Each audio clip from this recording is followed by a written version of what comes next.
¿Por qué los ejércitos africanos y árabes usaban Toyotas Land Cruiser para sus ejércitos? Esta parece una pregunta bastante fácil de responder, pero como siempre en los videos de este canal hay muchísimo más que contar, como por qué Toyota y no otras marcas de coches, o realmente son tan efectivas, quién fue el primero en usarlos. En este video responderemos a todas estas incógnitas, pero primero demos algo de contexto sobre la Toyota Land Cruiser. Como a casi todos los fabricantes de coches de los años 20, 30 y 40, a Toyota se le encomendó hacer un vehículo militar para ser usado en la Segunda Guerra Mundial, en este caso por el Imperio de Japón. El ejército japonés necesitaba algo similar a los jeeps estadounidenses para ser usados en transporte militar. Toyota se basó en los Jeep Willys usados por Estados Unidos para crear el que sería su nuevo todoterreno, el AK-10, pero a pesar de ser un buen vehículo, Japón optó por tomar el diseño de Nissan, que era un poco más barato de producir. Sin embargo, después de la guerra, Toyota empezó a vender derivados del AK-10 para uso civil, pero esta vez con el nombre de Jeep Willys, para así aprovecharse del buen nombre de la marca de Jeep. Pero luego que las leyes de Japón se regularizaron a principios de los años 50, Jeep demandó a Toyota por usar su nombre, así que en 1955 la Toyota se le ocurrió poner a sus todoterrenos el nombre de Toyota Land Cruiser, teniendo un gran éxito en el mundo, sobre todo en países latinoamericanos del Medio Oriente y de África. Desde el 55 Toyota estaba teniendo bastante éxito, y en el 68 sale la enigmática Toyota Hilux, abarcando aún más mercado a los todoterrenos de la Jeep,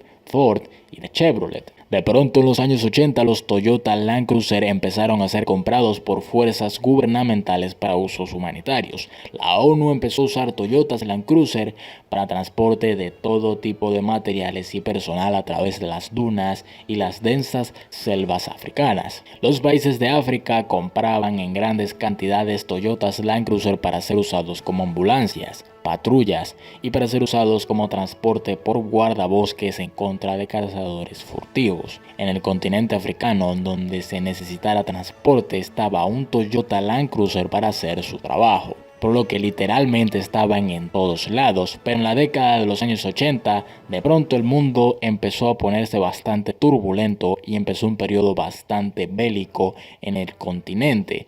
Empiezan a surgir guerras civiles y conflictos armados por toda África y también en el Medio Oriente. Y como era inevitable que pasara, se empezó a usar el Toyota Land Cruiser con fines bélicos.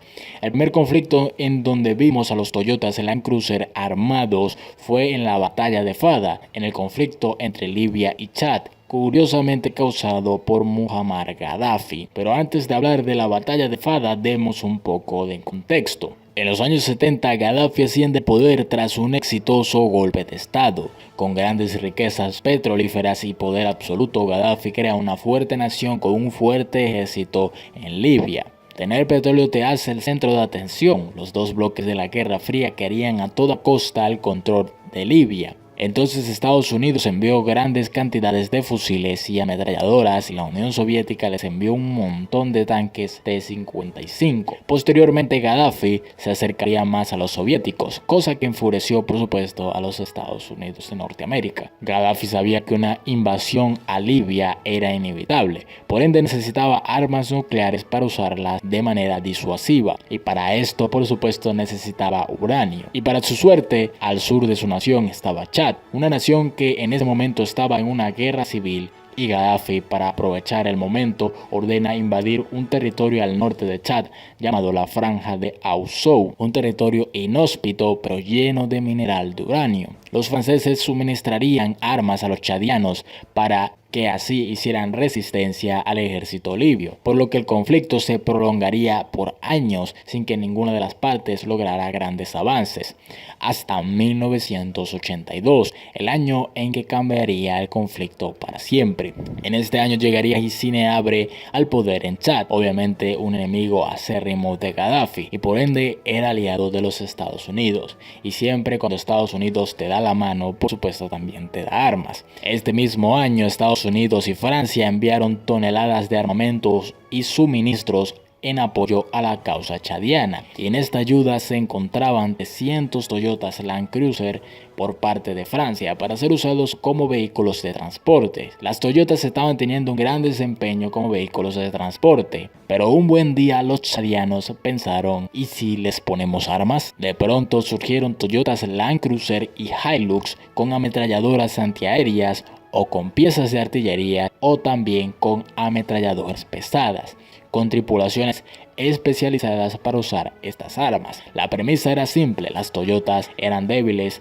pero eran muchísimo más rápidas y ágiles que un tanque T-55, además de ser difícil de detectar por aviones y helicópteros soviéticos. Además, eran lo suficientemente livianos para no activar minas antitanque. Por esos días, los libios tenían el control de la ciudad de Fada. Allí habían centenares de soldados de infantería y decenas de tanques T-55. Las fuerzas chadianas, leales a Ambre, se abalanzaron en contra de la ciudad de Fada con 13.000 hombres sobre cientos de Toyotas Land Cruiser. Tras un intenso combate en donde la infantería chadiana esquivó el intenso fuego de los helicópteros y tanques, los chadianos ganaron con apenas 3 Toyotas Land Cruiser destruidas. Los libios, en cambio, perdieron cerca de 100 tanques T-55 en una de las derrotas más aplastantes de la historia militar. Tanto así que a la batalla la apodaron la Batalla de las Toyotas. Posteriormente, tras el estrepitoso éxito de los chadianos,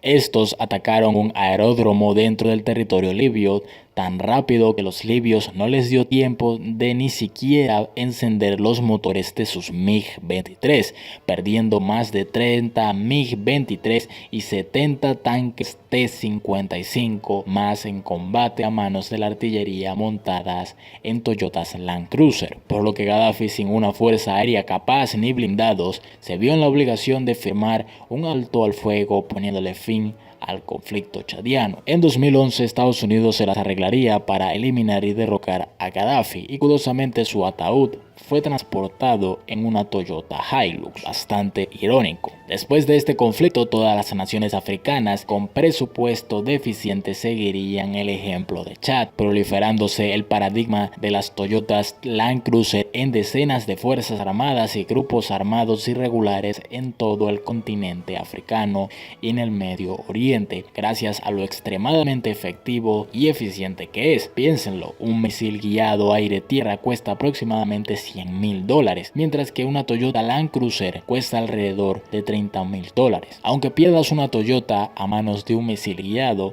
el ejército que lanzó el misil perderá 3 veces más dinero que tú, además de que la Toyota tiene la capacidad de derribar al avión que lanzó el misil. Lo mismo pasa con los tanques. Un tanque cuesta entre 5 y 10 millones de dólares, además de ser costosos de operar, requerir soldados capacitados, además de, en caso de ser dañado, requerir mecánicos especializados. Los Toyotas Land Cruiser cuestan $30.000, son absurdamente baratos de operar, y en caso de avería, cualquier borracho podría reparar el problema. Obviamente, la tripulación de los Toyota Land Cruiser armados estarían mucho más expuestos y su probabilidad de supervivencia es muchísima menor a la de una tripulación de tanques. Pero si eres un dictador de un país de África, probablemente no te interese la vida de tus hombres. Sin duda alguna, los Toyotas Land Cruiser, una camioneta para trabajar, paradójicamente cambió los campos de batallas para siempre.